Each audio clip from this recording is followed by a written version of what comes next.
Good morning all of you. എല്ലാവർക്കും ഇന്നത്തെ ക്ലാസ്സിലേക്ക് സ്വാഗതം. നമ്മൾ ഏഴാമത്തെ പാഠം ഡെസിമൽ ഓപ്പറേഷൻസ് ആണ് ചെയ്തുകൊണ്ടിരുന്നത്. അതിൽ രണ്ടാമത്തെ എക്സസൈസ് സ്റ്റാർട്ട് ചെയ്ത് 3 കണക്കുകൾ ചെയ്തു. നാലാമത്തെയും അഞ്ചാമത്തെയും നിങ്ങളോട് ഹോംവർക്ക് ചെയ്തുകൊണ്ട് വരാനായിട്ട് പറഞ്ഞു. അതിന്റെ അർത്ഥമൊക്കെ പറഞ്ഞു തന്നിരുന്നു. അതിന്റെ ആൻസർ നമുക്ക് ഡിസ്കസ് ചെയ്യാം. നാലാമത്തെ ചോദ്യം, A rectangular plot is of length 45.8 meter and breadth 39.5 meter. What is its area? ചതുരാകൃതിയായ ഒരു സ്ഥലത്തിന്റെ നീളം 45.8, വീതി 39.5, അതിന്റെ പരപ്പളവ് എത്ര? പരപ്പളവ് അഥവാ ഏരിയ കാണാനുള്ള ഫോർമുല ലെങ്ത് ഇൻറ്റു ബ്രെഡ്ത്ത് ആണ് അല്ലേ? അപ്പൊ അതിന്റെ സ്റ്റെപ്സ് ഒക്കെ എഴുതണം. Length of A rectangular plot, breadth of A rectangular plot, area of A rectangular plot എന്ന് പറഞ്ഞിട്ട് സ്റ്റെപ്സ് എഴുതണം കേട്ടോ, വഴി എഴുതണം. ചതുരാകൃതിയായ സ്ഥലത്തിന്റെ നീളം, വീതി ആയതുകൊണ്ട് പരപ്പളവ്. ഫോർമുല എഴുതുക, ലെങ്ത് ഇൻറ്റു ബ്രെഡ്ത്ത്. ആൻസർ മാത്രമേ ടീച്ചർ ഇവിടെ നോട്ട് ചെയ്തിട്ടുള്ളൂ. അപ്പൊ 45.8 ഇൻറ്റു 39.5 ആണ് വരിക. ഡെസിമൽ ഇല്ലാണ്ട് നമ്മൾ 458 ഇൻറ്റു 395 മൾട്ടിപ്ലൈ ചെയ്തു. അപ്പൊ നമുക്ക് പോയിന്റ് ഇട്ടതിന് ശേഷം, അതായത് ചോദ്യത്തില് ഡെസിമൽ കഴിഞ്ഞിട്ട് 2 സ്ഥാനങ്ങളാണ് ഉള്ളത്. കിട്ടിയ ഉത്തരത്തിന്റെ വലത്തുനിന്ന് ഇടത്തോട്ട് 2 സ്ഥാനം കഴിഞ്ഞ് പോയിന്റ് ഇട്ടപ്പോ 1809.10 ചതുരശ്ര മീറ്റർ അഥവാ സ്ക്വയർ മീറ്റർ. ഏരിയ അല്ലേ, അപ്പൊ അതിന്റെ യൂണിറ്റ് സ്ക്വയർ മീറ്റർ അഥവാ ചതുരശ്ര മീറ്റർ. ഈ 0 ഇട്ടാലും ഇട്ടില്ലെങ്കിലും കുഴപ്പമില്ല. 1809.1 എന്ന് എഴുതിയാലും കുഴപ്പമില്ല. കുറെ മുമ്പത്തെ പ്രോബ്ലംസിലൊക്കെ നമ്മൾ പറഞ്ഞിട്ടുണ്ടായിരുന്നു. അതുപോലെ അഞ്ചാമത്തെ question, the price of petrol is 68.50 rupees per liter. 1 litre പെട്രോളിന്റെ വില 68.50 ആണ് എങ്കിൽ 8.5 ലിറ്റർ പെട്രോളിന്റെ വില എത്ര? അതും സ്റ്റെപ്പ് എഴുതിയിട്ട് വേണം. the price of 1 liter of petrol, therefore the price of 8.5 liters of petrol. 1 litre പെട്രോളിന്റെ വില ആദ്യത്തെ സ്റ്റെപ്പ് ആയതുകൊണ്ട് 8.5 ലിറ്റർ പെട്രോളിന്റെ ആകെ വില എന്ന് പറഞ്ഞിട്ട് 2 സ്റ്റെപ്പേ വേണ്ടി വരുള്ളൂ. അതും മൾട്ടിപ്ലൈ ചെയ്തു. ആൻസർ കിട്ടിയത് 582.250. അത് തന്നെ 582.25. 3 സ്ഥാനം ഉണ്ട്. അപ്പൊ വലത്തുനിന്ന് 3 സ്ഥാനം കഴിഞ്ഞ് പോയിന്റ് ഇട്ടു. മൾട്ടിപ്ലിക്കേഷൻ ചെയ്തത് ശരിയാണോ നോക്കുക. റുപ്പീസ് ആണ് നമുക്ക് യൂണിറ്റ് ആയിട്ട് എഴുതേണ്ടത്. ആൻസർ കറക്റ്റ് ആയിട്ടുണ്ടാവും വിചാരിക്കുന്നു. കോപ്പി ചെയ്തെടുക്കരുത്, നിങ്ങൾ തനിയെ ചെയ്യേണ്ടതാണ് ഹോംവർക്ക്. അതിന്റെ ആൻസർ മാത്രം ടീച്ചർ ഡിസ്കസ് ചെയ്യുന്നേ ഉള്ളൂ. ഓക്കെ, അപ്പൊ സ്റ്റെപ്സ് എഴുതിയിട്ട് വേണം. വെറുതെ ഇതുപോലെ മൾട്ടിപ്ലൈ ചെയ്ത് മാത്രം എഴുതിയിട്ട് കാര്യമില്ല. വേർഡ് പ്രോബ്ലം വഴി കണക്കിന് സ്റ്റെപ്പ് എഴുതേണ്ടതാണ്. ഇനി അതിലൊരു കണക്കും കൂടെ ബാക്കിയുണ്ട്. എന്താ? 6th one. അതേ എക്സസൈസിലെ 6th one ഉണ്ട്. Which is the largest product among these below? താഴെ തന്നിരിക്കുന്നതിൽ ഏറ്റവും വലുതേത് എന്നാണ് ചോദ്യം.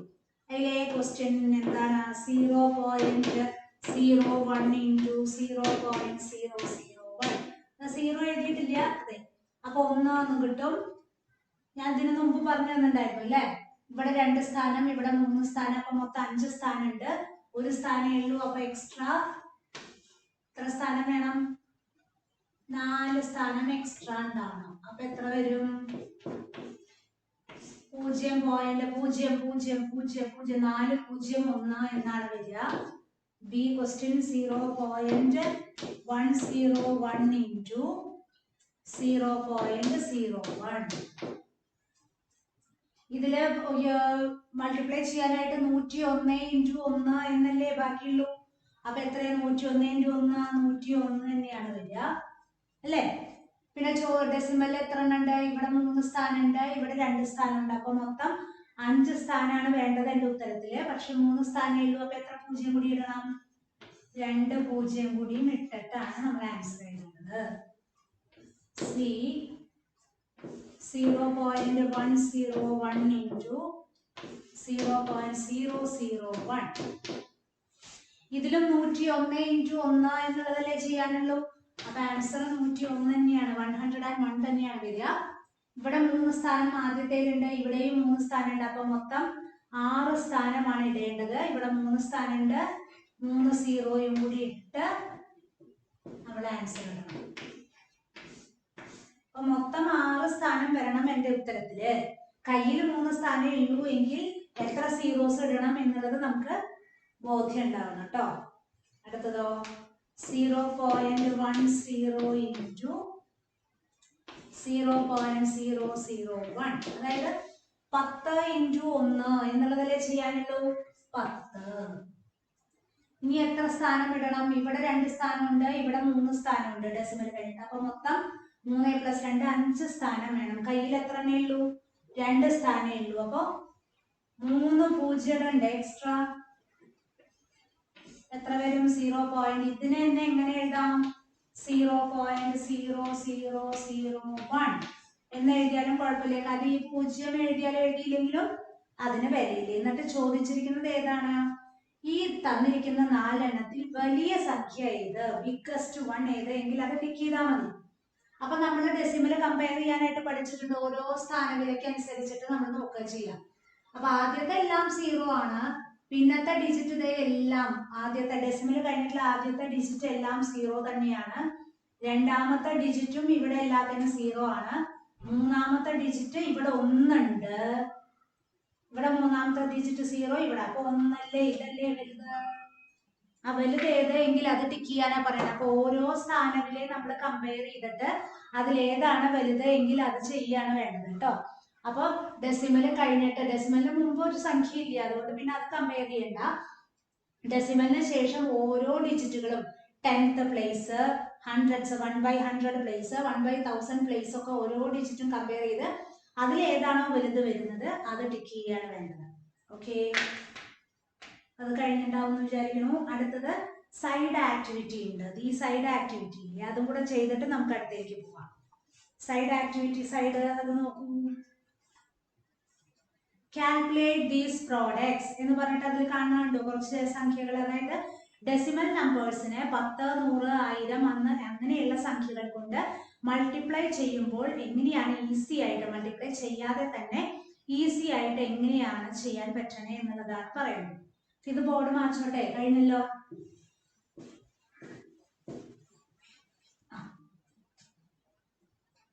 ഇത് ഒന്നാമത്തെ അല്ലെങ്കിൽ 7ാമത്തെ കണക്കായിട്ട് ചെയ്താലും മതി കേട്ടോ.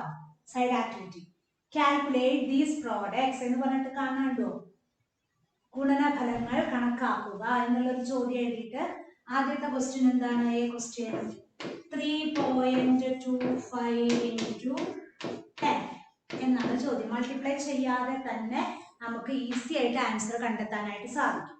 അതെങ്ങനെയാന്നുള്ളതാണ് ടീച്ചർ പറഞ്ഞു തരുന്നത്. നമുക്ക് ഇങ്ങനെയുള്ള ഡെസിമൽ നമ്പറിനെ 10, 100, 1000 അങ്ങനെയുള്ള സംഖ്യകൾ മാത്രമാണെങ്കിൽ ട്ടാ, അല്ലാതെ 20, 25, 30 അങ്ങനത്തെ സംഖ്യകളല്ല. 10, 100, 1000, 10,000 അങ്ങനെയുള്ള നമ്പറുകളുമായിട്ട് മൾട്ടിപ്ലൈ ചെയ്യാൻ വന്നാൽ മൾട്ടിപ്ലൈ ചെയ്ത് നോക്കാതെ തന്നെ നമുക്ക് എങ്ങനെ ആൻസർ എഴുതാന്നറിയോ? ഏത് സംഖ്യ കൊണ്ടാണോ മൾട്ടിപ്ലൈ ചെയ്യാൻ തന്നേക്കണേ നോക്കുക. ആ സംഖ്യയിൽ എത്ര പൂജ്യങ്ങൾ ഉണ്ട് എന്ന് എണ്ണി നോക്കി. അതായത് ഇവിടെ ഇപ്പൊ 10 ആണെങ്കിൽ ഒരു പൂജ്യമല്ലേ വരണേ. ഒരു പൂജ്യം വരുമ്പോ നമ്മുടെ തന്നിരിക്കുന്ന ക്വസ്റ്റ്യനിലെ പോയിന്റ് ഒരു സ്ഥാനം മുന്നോട്ട് ചാടും. അതായത് എങ്ങനെയാ മുന്നോട്ട് ചാടുക എന്ന് പറഞ്ഞാൽ ആൻസർ എന്ത് വരും? 32.5 എന്ന് വരും. നിങ്ങൾ മൾട്ടിപ്ലൈ ചെയ്ത് നോക്കുക തന്നെ ചെയ്തോളൂ. പിന്നീട് ഈസി വേയിൽ 1 വേർഡ് ക്വസ്റ്റ്യൻ ഒക്കെ വന്നാൽ മൾട്ടിപ്ലൈ ചെയ്ത് നോക്കാതെ തന്നെ നമുക്ക് ഈസി ആയിട്ട് ഇത് കണ്ടെത്താനായിട്ട് പറ്റും. തന്നിരിക്കുന്ന സംഖ്യയിലെ 10, 100, 1000 അങ്ങനെയുള്ള സംഖ്യകളില് ഏത് സംഖ്യയാണ് തന്നിരിക്കുന്നത് എന്ന് നോക്കുക. അതിൽ എത്ര പൂജ്യങ്ങൾ ഉണ്ടോ അത്രയും സ്ഥാനം നമുക്ക് ആ ചോദ്യത്തിൽ തന്നിരിക്കുന്ന പോയിന്റ് അത്രയും സ്ഥാനം മുന്നോട്ട് ചാടും. ബാക്കിലോട്ടല്ല, ലെഫ്റ്റിലോട്ടല്ല, റൈറ്റിലോട്ട് ചാടിയിട്ടാണ് ഉത്തരം എഴുതുക. അപ്പൊ ഇതിന്റെ ആൻസർ 32.5 ആയിരിക്കും. അതായത് ഇവിടെ എത്ര പൂജ്യമുണ്ട്? ഒരു പൂജ്യമാണുള്ളത്. അപ്പോ നമുക്ക് തന്നിരിക്കുന്ന ആ ചോദ്യത്തിൽ ആദ്യത്തെ ഡെസിമൽ നമ്പറില് എവിടെയാണോ ചോദ്യത്തിൽ പോയിന്റ് കിടക്കുന്നത് അതിൽ നിന്ന് ഒരു സ്ഥാനം മുന്നിലോട്ട് ചാടി. അപ്പൊ ഈ 2ന്റെ ഇപ്പുറത്ത് കിടക്കുന്ന പോയിന്റ് ഒരു സ്ഥാനം എന്ന് പറഞ്ഞാൽ ഒരു ഡിജിറ്റ് മുന്നോട്ട് ചാടുക എന്ന് പറഞ്ഞാൽ 2 കഴിഞ്ഞിട്ട് ഇപ്പുറത്ത് വരും. 32.5 അടുത്ത കണക്ക് ചെയ്യുമ്പോൾ മനസ്സിലാവും. അടുത്തത് ഏതാണ്? 4.2 ഇൻറ്റു 10. 4 0.2 ഇൻറ്റു 10. അപ്പൊ എന്താണ് വരുന്നത് ഇവിടെ? ഒരു പൂജ്യമാണുള്ളത്. ഈ പോയിന്റ് ഇപ്പുറത്തേക്ക് ചാടി. അപ്പൊ എന്തായി? 42 പോയിന്റ് എന്ന് പറഞ്ഞു. ആ പോയിന്റ് കഴിഞ്ഞിട്ട് വേറെ ഒന്നുമില്ല. പോയിന്റ് 000 എന്ന് പറഞ്ഞാൽ അതിനൊന്നും വിലയില്ലാത്തതുകൊണ്ട് ഈ പോയിന്റ് ഇടേണ്ട കാര്യമില്ല. ആ പോയിന്റാ പോയി. ഈ പോയിന്റ് എന്നുള്ളത് ഇവിടെ ഒരു പൂജ്യമല്ലേ ഉള്ളൂ. അപ്പൊ ഈ പോയിന്റ് നമ്മൾ ഒരു ഡിജിറ്റ് മുന്നിലേക്ക് ചാടിയപ്പോ ഇവിടെ വേറെ ഡിജിറ്റുകൾ എന്തെങ്കിലും ഉണ്ടായിരുന്നെങ്കിൽ ആ പോയിന്റിന് വില ഉണ്ടായിരുന്നു. ആ പോയിന്റ് ഇടേണ്ടത് ആവശ്യമാണ്. ഇവിടെ പോയിന്റ് ഇട്ടു. ദേ ഇപ്പുറത്ത് പോയിന്റ് ഇട്ടാ പിന്നെ അങ്ങോട്ട് ഒന്നുമില്ല. 0.000 എന്നുള്ളതിന് പോയിന്റ് ഇട്ടാലും ഇട്ടില്ലെങ്കിലും കുഴപ്പമില്ല. അപ്പൊ എത്ര ആൻസർ വരും? 42. അല്ല, ഇത് മൾട്ടിപ്ലൈ ചെയ്ത് എഴുതിയാലും കുഴപ്പമില്ല. എങ്ങനെ? 325 ഇൻറ്റു 10 മൾട്ടിപ്ലൈ ചെയ്യുമ്പോൾ 0.005 ഇത് ഈസി മെത്തേഡ് പറഞ്ഞതാണ്. 0.523 ഇതാണ് ആൻസർ കിട്ടുക. 2 സ്ഥാനം കഴിഞ്ഞ് പോയിന്റ് ഇട്ടു. അപ്പൊ 32.50 എന്ന ആൻസർ കിട്ടി. ആ 0 ഇട്ടില്ലെങ്കിലും കുഴപ്പമില്ല എന്നുള്ളതാണ് നമ്മളിവിടെ ആൻസർ എഴുതിയത്. അപ്പൊ മനസ്സിലായില്ലോ? ഈ ക്വസ്റ്റ്യൻ എന്താ? 13.752 ഇൻറ്റു 10. ഒരു പൂജ്യമാണുള്ളത്. പോയിന്റ് തന്നിരിക്കുന്ന ചോദ്യത്തിൽ നിന്ന് ഒരു സ്ഥാനം മുന്നിലോട്ട് പോകുമ്പോ 137.52 എന്ന് വന്നു. D question 4.765 into 100. ഇതിൽ 2 പൂജ്യങ്ങളുണ്ട്. അപ്പൊ എത്ര വട്ടം ചാടണം? 2 വട്ടം ചാടണം. അതായത് ഒരു സ്ഥാനം പിന്നത്തെ സ്ഥാനം ചാടണം. എത്ര പൂജ്യങ്ങളുണ്ടോ അത്രയും ഡിജിറ്റ് കഴിഞ്ഞിട്ടാണ് നമ്മൾ പോയിന്റ് ഇടേണ്ടത്, വലത്തോട്ട് ചാടിയിട്ട്. അപ്പൊ ദേ ഇവിടെ 2 സ്ഥാനം കഴിഞ്ഞിട്ടാണ് പോയിന്റ് ഇടേണ്ടത് എങ്കിൽ എങ്ങനെ മുന്നോട്ട് ചാടുമ്പോ 476.5 എന്നല്ലേ വരിക? ഈ 7ന്റെ ഇപ്പുറത്താണ് പോയിന്റ് കടന്നിരുന്നത്. 2 ഡിജിറ്റ് 2 പൂജ്യങ്ങൾ ഉള്ളത് കൊണ്ട് 2 ഡിജിറ്റ് ചാടിയിട്ട് പോയിന്റ് മുമ്പിലോട്ട് ചാടിയിട്ട് നിൽക്കുക എന്ന് പറഞ്ഞാൽ എവിടെ വരും? 6 കഴിഞ്ഞിട്ടല്ലേ പോയിന്റ് വരിക. ഓക്കെ. ഈ 1.345 ഇൻറ്റു 1000 അല്ല 3.45 ചെയ്യൂല്ലേ? അതാണ് ക്വസ്റ്റ്യൻ. 3.45 ഇൻറ്റു 100. 2 പൂജ്യങ്ങളാണുള്ളത്. അപ്പൊ നമ്മൾ 2 സ്ഥാനം കഴിഞ്ഞ് പോയിന്റ് ഇടുമ്പോൾ അപ്പുറത്ത് ഒന്നുമില്ല, 145 എന്ന് വരും. കാരണം ആ പോയിന്റ് കഴിഞ്ഞാൽ പിന്നെ ഒന്നും സ്ഥാനങ്ങൾ ഇല്ലാത്തതുകൊണ്ട് നമ്മൾ നേരത്തെ പറഞ്ഞ പോലെ പോയിന്റ് ഇടേണ്ട ആവശ്യമില്ല. 14.572 14.572 ഇൻറ്റു 100 തന്നെയാണ് വരുന്നത്. അപ്പൊ എങ്ങനെ? ഇവിടെയാണ് പോയിന്റ്. എത്ര പൂജ്യങ്ങളുണ്ട് എന്ന് എണ്ണി നോക്കി. അത്രയും സ്ഥാനം ഞാൻ മുന്നിലോട്ട് ചാടി. ഇപ്പൊ ഉണ്ടായിരുന്ന പോയിന്റ് സ്ഥാനത്ത് നിന്ന് 2 സ്ഥാനം മുന്നിലോട്ട് ചാടുമ്പോ എവിടെ വരും? 7 കഴിഞ്ഞിട്ടല്ലേ പോയിന്റ് വരിക. 1457.2 അല്ലേ വരുന്നേ? മുകളിലത്തെ മാറ്റിയാലോ? ഇത് നിങ്ങൾ മൾട്ടിപ്ലൈ ചെയ്ത് നോക്കിയിട്ട് ചെയ്താലും കുഴപ്പമൊന്നുമില്ല കേട്ടാ. ഇനി ഇത് തീരെ അങ്ങോട്ട് കേറുന്നില്ല. ഇത് എളുപ്പമാണ്, പറ്റുന്നില്ല എങ്കിൽ 1.345 ഇൻറ്റു 1000. ഇതും അതുപോലെ തന്നെ എത്ര പൂജ്യങ്ങളുണ്ട്? 3 പൂജ്യങ്ങളാണ് ഉള്ളത് അല്ലേ? അപ്പൊ ഇപ്പോൾ ഉള്ള സ്ഥാനത്ത് നിന്ന് 3 സ്ഥാനം മുന്നിലോട്ട് ചാടണം. അപ്പൊ 3 സ്ഥാനം മുന്നിലോട്ട് ചാടുമ്പോ പിന്നെ ഈ 5 കഴിഞ്ഞിട്ടാണ് വരുന്നത്. അപ്പൊ അവിടെ ഡിജിറ്റുകൾ ഇല്ലാത്തത് കൊണ്ട് നമ്മളിതാ ഇങ്ങനെ അങ്ങോട്ട് എഴുതിയാ മതി. പിന്നെന്താണ്? 22.36 ഇൻറ്റു 2.36 ഇൻറ്റു 1000.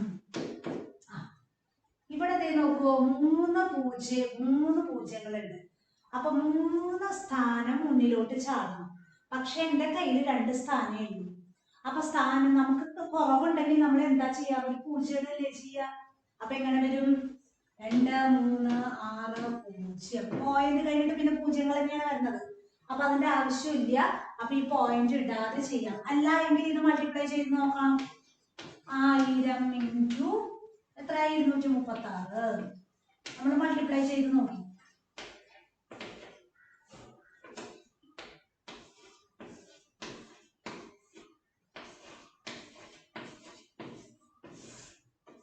സംശയം അങ്ങനത്തെ വരുന്നുണ്ടെങ്കിൽ മൾട്ടിപ്ലൈ ചെയ്താൽ നോക്കാം കേട്ടോ. അത് കഴിഞ്ഞിട്ട് ഡെസിമൽ കഴിഞ്ഞിട്ട് 2 സ്ഥാനമാണ്. അപ്പൊ വലത്തുനിന്ന് ഇടത്തോട്ട് 2 സ്ഥാനം കഴിഞ്ഞ് പോയിന്റ് ഇട്ടപ്പോ നമുക്ക് എത്ര കിട്ടി? 2360 എന്നുള്ളത് കിട്ടിയില്ലേ? അപ്പൊ സംശയം വരുന്ന അങ്ങനത്തെ കേസുകളിൽ നിങ്ങൾ ഡയറക്റ്റ് ആയിട്ട് മൾട്ടിപ്ലൈ ചെയ്ത് നോക്കുക കേട്ടോ. അങ്ങനെ സംശയം വരുമ്പോ എന്താണ് 1.523 ഇൻറ്റു 1000. ഇത് എത്ര സ്ഥാനമുണ്ട് നമ്മുടെ കയ്യില്? 3 പൂജ്യങ്ങളാണുള്ളത്. അപ്പൊ 3 സ്ഥാനം മുന്നിലോട്ട് ചാടണം. അപ്പൊ 3 ഡിജിറ്റുകൾ ഓൾറെഡി ഉണ്ട്. അപ്പൊ എക്സ്ട്രാ നമ്മളൊന്നും കൊടുക്കണ്ട.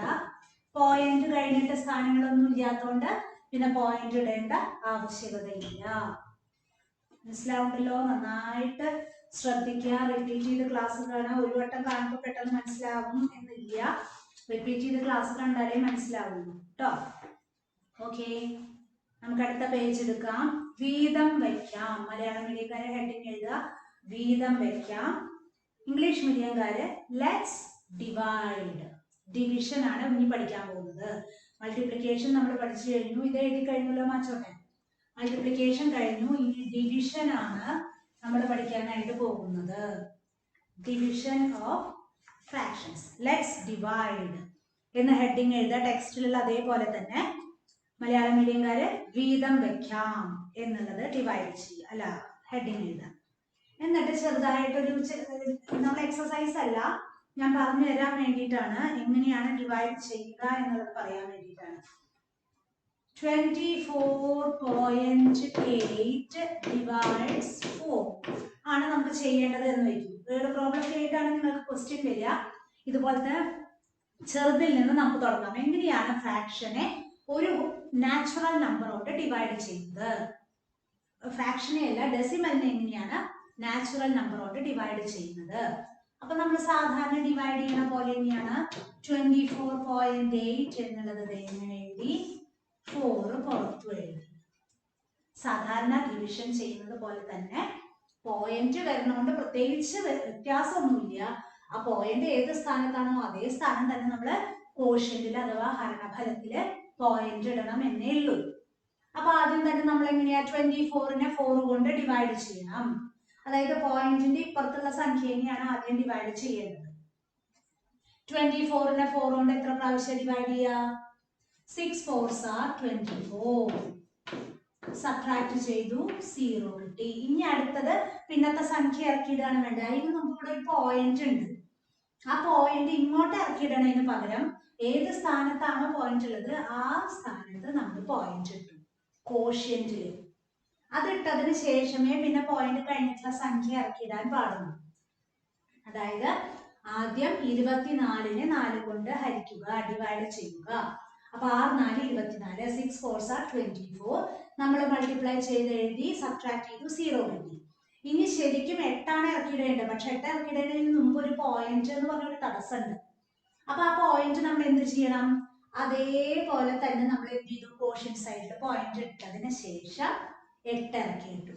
ഇനി പഴയ പടി തന്നെ 8നെ 4 കൊണ്ട് ഹരിക്കുമ്പോ 2, സബ്ട്രാക്ട് ചെയ്തു, 0 കിട്ടി. കഴിഞ്ഞു. നമുക്ക് ആൻസർ എത്ര കിട്ടി? 6.2. ഡിവിഷൻ നോട്ടിലേക്ക് എഴുതിയെടുത്തോളൂ കേട്ടോ. 6.2 എന്നുള്ളത് ഡിവൈഡ് ചെയ്യാനായിട്ട് പറ്റും.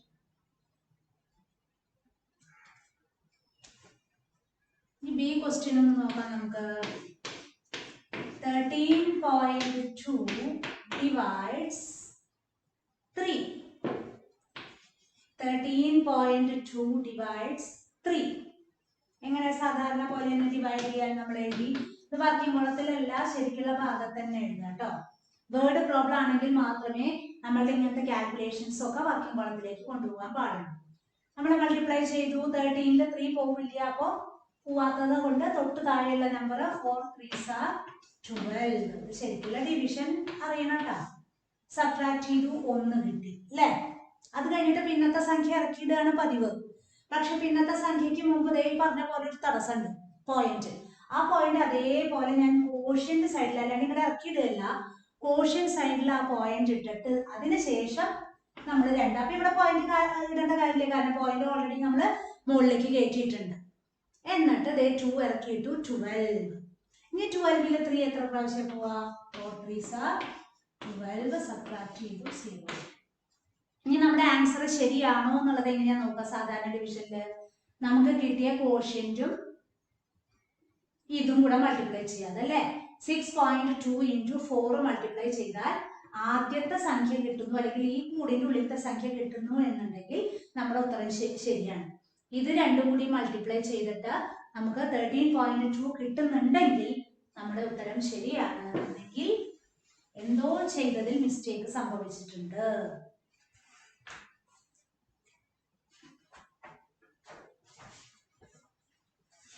16 അടുത്തത് സി. 16.28 divides 4. 16.28 divides 4. 16.28 ഉള്ളിൽ എഴുതി, 4 ഇവിടെ എഴുതി. ഓക്കെ, ഇനി നമ്മളിത് 16നെ 4 കൊണ്ട് ഡിവൈഡ് ചെയ്യുന്നു. 4 4s are 16, സബ്ട്രാക്ട് ചെയ്തു 0. ഇനി പോയിന്റ് ആണ് ഇറക്കിയിടേണ്ടത്. അത് ഇവിടെ എല്ലാം ഇറക്കിയിട്ട് എവിടെ എഴുതുക? ഇവിടെ പോയിന്റ് ഇട്ടിട്ട് ഓരോ സംഖ്യകളായിട്ടല്ലേ നമ്മൾ സാധാരണ ഡിവൈഡ് ചെയ്യണ പോലെ തന്നെ ഓരോ ഡിജിറ്റ് ആയിട്ട് ഇറക്കിയിടുക. 2 ഇറക്കിയിട്ടു. 2 4നേക്കാൾ ചെറിയ നമ്പറാണ്, 2ല് പോവില്ല. അപ്പൊ എന്ത് ചെയ്യണം? അവിടെ 0. ഈ ഒരു സംഗതി പലർക്കും അറിയില്ല. അതായത് മുകളിൽ നിന്ന് ഇറക്കിയിടുന്ന സംഖ്യ പുറത്തെ സംഖ്യകൾ ചെറുതാണെങ്കിൽ 0 എന്ന് എഴുതിയതിന് ശേഷമേ അടുത്ത സംഖ്യ 0 പ്രാവശ്യമല്ലേ 4 2ല് പോകുള്ളൂ. കാരണം ഉള്ളിലുള്ള സംഖ്യ പുറത്തെ സംഖ്യകൾ ചെറുതാണ്. അപ്പൊ അതെന്തായാലും ഡിവൈഡ് ചെയ്യാനായിട്ട് സാധിക്കില്ല. അപ്പൊ കോഷ്യന്റില് 0 ഇട്ടതിന് ശേഷം, ഇപ്പൊ ഇത് ഡെസിമൽ ആയതുകൊണ്ടല്ല, അല്ലാത്ത സമയത്ത് അങ്ങനെ തന്നെയാണ് നമ്മൾ ചെയ്യുന്നത്. അടുത്തത് 8 ഇറക്കിയിട്ടു. 7 4s are 28. പലരും എന്ത് ചെയ്യും എന്നറിയോ? ഈ 0 എഴുതാനായിട്ട് മറക്കും. എന്നിട്ട് എന്താ, 4.7 ആണ് ടീച്ചർ ഉത്തരം കിട്ടിയത്, എന്നിട്ട് മൾട്ടിപ്ലൈ ചെയ്യുമ്പോൾ ആൻസർ കിട്ടുന്നില്ല എന്നൊക്കെ പറഞ്ഞിട്ട് കംപ്ലൈന്റ് പറയും. അത് ഈ ഡിവിഷൻ ശരിക്കും അറിയാത്തതുകൊണ്ടാണ്, അല്ലാതെ വേറെ ഒന്നുമില്ല. ഇതിലിപ്പോ ഡെസിമലിന്റെ ഡിവിഷൻ എന്ന് പറഞ്ഞിട്ട് പ്രത്യേകിച്ച് പഠിക്കാനൊന്നുമില്ല. ആ ഡെസിമൽ പോയിന്റ് എവിടെയാണോ അതേ സ്ഥാനത്ത് നമ്മൾ കോഷ്യന്റ് ആ പോയിന്റ് ഇട്ട് സാധാരണ ഡിവൈഡ് ചെയ്യുന്ന പോലെ ഓരോ ഡിജിറ്റ് ഇറക്കി ഡിവൈഡ് ചെയ്ത് ചെയ്യുന്നേ വേണ്ടു. അല്ലാണ്ട് പ്രത്യേകിച്ച് ഒരു വ്യത്യാസവും നമ്മുടെ ഡിവിഷനിൽ വരുന്നില്ല കേട്ടോ. ഡെസിമലിന്റെ ആ പോയിന്റ് ഇടേണ്ടത് മാത്രമേ നമുക്ക് ശ്രദ്ധിക്കാനുള്ളൂ. ഇനി നിങ്ങൾ എക്സസൈസ് എടുത്തോളൂ. ഡിവിഷന്റെ എക്സസൈസ് ഉണ്ട് നമ്മുടെ. ഏതിലറിയോ? ഇതിലൊക്കെ ഒരുപാട് ടെക്സ്റ്റ് ബുക്കിൽ തന്നെ വർക്ക്ഔട്ട് ചെയ്തിട്ടുള്ള പ്രോബ്ലംസ് ഉണ്ട്. അതിന്റെ നമ്പറുകൾ മാത്രമേ ടീച്ചർ ഡിവൈഡ് ചെയ്യാനായിട്ട് എടുത്തിട്ടുള്ളൂ. വേർഡ് പ്രോബ്ലംസ് കുറെ വർക്ക്ഔട്ട് ചെയ്തിട്ടുണ്ട്. ലെറ്റ്സ് ഡിവൈഡ് അഥവാ വീതം വെക്കാം എന്ന് കഴിഞ്ഞിട്ട് ഒരുപാട് ടെക്സ്റ്റിൽ തന്നെ ആൻസർ തന്നിട്ടുള്ള ക്വസ്റ്റ്യൻസ് ഉണ്ട്. അത് വീണ്ടും നോട്ടിലേക്ക് ചെയ്യണ്ട എന്ന് വിചാരിച്ചിട്ടാണ്. നിങ്ങൾ പക്ഷെ വീട്ടിലിരിക്കുകയാണ്, ടെക്സ്റ്റ് ബുക്കിലെ പ്രോബ്ലംസ് ഒക്കെ നിങ്ങൾ തന്നെ വർക്ക്ഔട്ട് ചെയ്ത് പഠിക്കണം കേട്ടോ. എഴുതി പഠിക്കുക തന്നെ വേണം. പേജ് നമ്പർ 118 ആണ് എൻ്റെ. അത് നിങ്ങളുടെ എങ്ങനെയാണ്? ആദ്യത്തെ ഡിവിഷന്റെ ആദ്യത്തെ എക്സസൈസ് ചോദ്യം വായിക്കുമ്പോൾ മനസ്സിലാവും. ആദ്യത്തെ എക്സസൈസ് എടുക്കുക. അതിലെ ആദ്യത്തെ ക്വസ്റ്റ്യൻ നമുക്ക് ചെയ്തു തുടങ്ങാം. എന്താണ് ക്വസ്റ്റ്യൻ? എന്താ? ഒന്നാമത്തെ ചോദ്യം. The total amount of milk, എല്ലാവർക്കും കിട്ടിയിട്ടുണ്ടാവുമല്ലോ അല്ലെ ആ page. The total amount of milk given to the children in a school for the 5 days of last week is 132.575 liters. How much was given on average each day? എന്താണ്? ഒരു ആഴ്ചയിലെ 5 ദിവസത്തെയും കൂടി ആകെ പാല് കുട്ടികൾക്ക് കൊടുത്ത പാലിന്റെ അളവാണ് 132.575 ലിറ്റർ എങ്കിൽ ഓരോ ദിവസവും അവർക്ക് ആവറേജ് എത്ര ലിറ്റർ പാലാണ് കിട്ടിയിട്ടുണ്ടാവുക? 5 ദിവസത്തെയും കൂടിയാണ് കൊടുത്തിരിക്കുന്നത് എങ്കിൽ ഒരു ദിവസത്തെ എങ്ങനെ കാണാം? 5 എണ്ണത്തിന്റെ വില തന്നിട്ട് ഒരെണ്ണത്തിന്റെ വില എങ്ങനെ കണ്ടെത്താം എന്ന് ചെയ്യുന്നത് പോലെ തന്നെയാണ് ഇവിടെ എന്ത് വരുന്നത്? ഡിവിഷൻ ആണ് ചെയ്യേണ്ടത്. അപ്പൊ ഒന്നാമത്തെ പ്രോബ്ലം അതിന്റെ സ്റ്റെപ്പ് എഴുതണം. എന്താണ് ആദ്യത്തെ സ്റ്റെപ്പ്? ചോദ്യത്തിന്റെ അർത്ഥം മനസ്സിലായില്ലേ? ഒരാഴ്ചയിൽ 5 ദിവസത്തെയും കൂടി കുട്ടികൾക്ക് കൊടുത്ത ആകെ പാലിന്റെ അളവാണ് തന്നിരിക്കുന്നത് എങ്കിൽ ഒരു ദിവസം കുട്ടികൾക്ക് കിട്ടിയ പാലിന്റെ അളവ് ആവറേജ് എത്രയായിരിക്കും എന്നാണ് ചോദ്യം. അപ്പൊ എന്താണ് the total quantity of milk given to the children in a school for 5 days of last week. ആ ചോദ്യത്തിൽ തന്നെ അതേപോലെ തന്നെ എഴുതാം. ചോദ്യം എഴുതാനുള്ള സ്ഥലം വിട്ടോളൂ കേട്ടോ.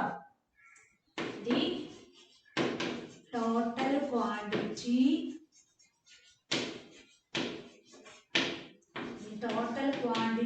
of milk given to the children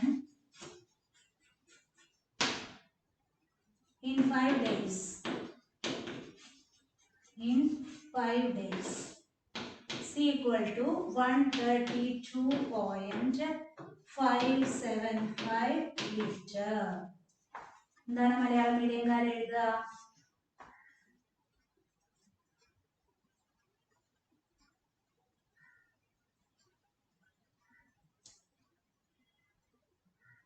അഞ്ച് ദിവസവും കൂടി ഒരു സ്കൂളിൽ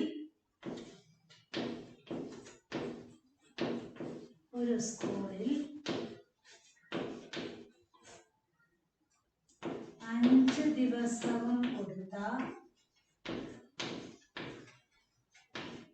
5 ദിവസം കുട്ടികൾക്ക്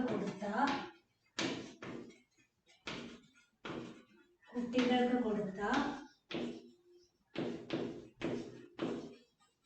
ആകെ പാലിന്റെ അളവ്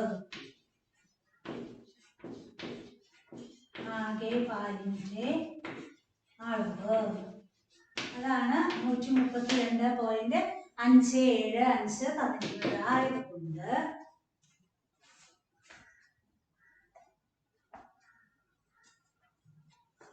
the quantity of milk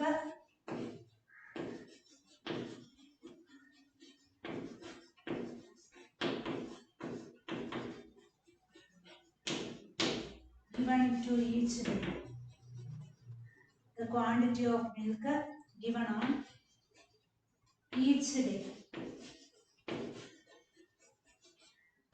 is equal to 132.57 divides 5. 5 ദിവസം കൊടുത്തല്ലേ, അതെങ്ങനെയാ നമുക്ക് എഴുതാ? ഒരു ദിവസം കൊടുത്ത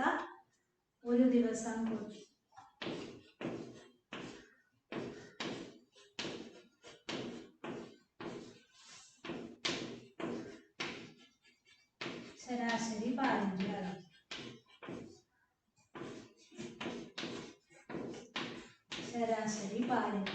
അളവ്. ഇങ്ങനെയുള്ള വേർഡ് പ്രോബ്ലം വരുമ്പോൾ മാത്രം നിങ്ങൾ എന്ത് ചെയ്യണം? വർക്കിംഗ് കോളത്തിലാണ് നമ്മൾ ഓപ്പറേഷൻസ്, അതായത് കൂട്ടലും കുറയ്ക്കലും ഹരിക്കലും ഒക്കെ ചെയ്യേണ്ടത് കേട്ടോ.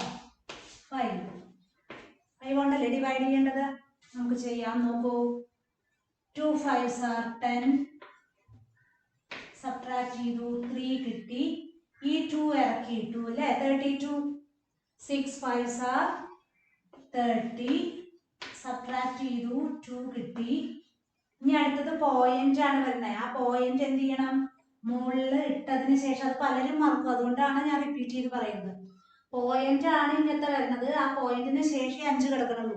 ആ പോയിന്റ് അങ്ങോട്ട് മറന്നിട്ട് 5 ഇറക്കിയിട്ടിട്ട് കാര്യമില്ല. അപ്പൊ പോയിന്റ് മുകളിൽ ഇട്ടിട്ട് 5 ഇറക്കിയിട്ടു. 5 5s are 25, സബ്ട്രാക്ട് ചെയ്തു 7 ഇറക്കിയിട്ടു. 1 5 is 5, സബ്ട്രാക്ട് ചെയ്തു 2 കിട്ടി. അത് കഴിഞ്ഞിട്ട് എന്താ വേണ്ടത്? ഈ 2 കിട്ടിക്കഴിഞ്ഞാൽ പിന്നെ എന്താ ചെയ്യേണ്ടതെന്ന് അറിയോ? ആ 2ന്റെ സൈഡിൽ നമ്മൾ പോയിന്റ് ഇട്ടത് കൊണ്ട് 2ന്റെ സൈഡിൽ ഞാൻ കുറച്ചും കൂടെ കയറ്റി എഴുതിയാലോ? അല്ലെങ്കിൽ ഡിവിഷൻ മനസ്സിലാവില്ല. ഒന്നും കൂടെ കയറ്റി എഴുതാം. നോക്കാം. 132.57 divides 5. 2 5s are 10, 3 2 ഇറക്കിയിട്ടു. 6 5s are 30, 2 ഇറക്കിയിട്ടു. ഇനി പോയിന്റ് ദേ ഇവിടെ ഇട്ടതിന് ശേഷം 5 ഇറക്കിയിട്ടു.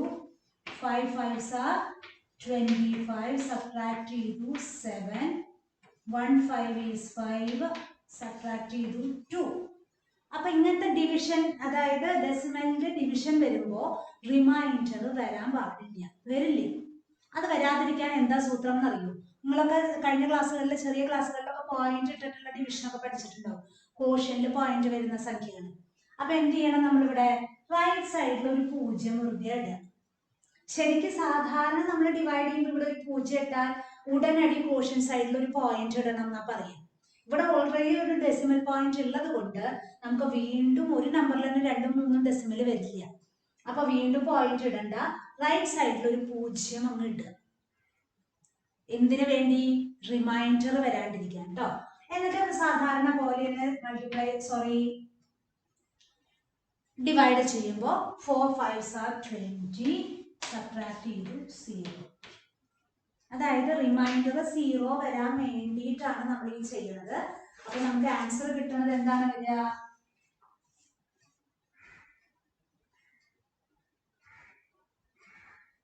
575 ഉണ്ട് അല്ലേ? ഇതില് 575 ഉണ്ടോ? 575 ഉണ്ട്, സോറി. 575 ഡിവൈഡ്സ് 5 ആണ്. അപ്പൊ ഇവിടെ ഒരു 5ഉം കൂടി ഉണ്ട്. അപ്പൊ ഈ 0ന്റെ ഒന്നും ആവശ്യമില്ല കേട്ടോ, ടീച്ചർ പത്തൊക്കെ വിട്ട് കളഞ്ഞു. അങ്ങനെ ഒരു സംഗതി ഉണ്ട് എന്നുള്ളതാണ് പറഞ്ഞത്. അപ്പൊ ഇവിടെ 5 ആണ് വരുന്നത്. 5 ഇറക്കിയിട്ടിട്ട് 25.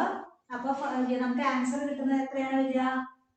26.515 ലിറ്റർ. ഇങ്ങനെയാണ് വരിക കേട്ടോ. ഇത് വർക്കിംഗോളമാണ്, തെറ്റരുതേ. 515 ലിറ്റർ എന്നുള്ളതാണ് ആൻസർ കിട്ടുന്നത് കേട്ടോ. ഓക്കെ, അപ്പൊ ഡിവിഷൻ കുറച്ചൊന്ന് മനസ്സിലായിട്ടുണ്ടാവും എന്ന് വിചാരിക്കുന്നു. അതിൽ രണ്ടാമത്തെ പ്രോബ്ലം നോക്കൂ. 2ഉം 3ഉം ടീച്ചർ അടുത്ത ക്ലാസ്സിൽ പറഞ്ഞു തരാം. നാലാമത്തെ ഡു ദ പ്രോബ്ലംസ്, അതില് ഒന്നാമത്തെയും രണ്ടാമത്തെയും മൂന്നാമത്തെയും ചെയ്തിട്ട് വരിക. ഏത്? 54.5 ഡിവൈഡ്സ് 5, 14.24 divides 8, 56.87 divides 11. ആ 3 പ്രോബ്ലംസും അടുത്ത ക്ലാസ്സിലേക്ക് ഹോംവർക്ക് ചെയ്തിട്ട് വരിക. അപ്പൊ ഇന്നത്തെ ക്ലാസ് ഞാൻ തൽക്കാലം അവസാനിപ്പിക്കുകയാണ്. അടുത്ത പ്രോബ്ലംസ് നമുക്ക് ഹോംവർക്കും അടുത്ത ക്ലാസ്സിൽ ഡിസ്കസ് ചെയ്യാം. അപ്പൊ ഹോംവർക്ക് ചെയ്തിട്ട് വരിക, എടുത്തത് നന്നായിട്ട് പഠിക്കുക. Okay, thank you.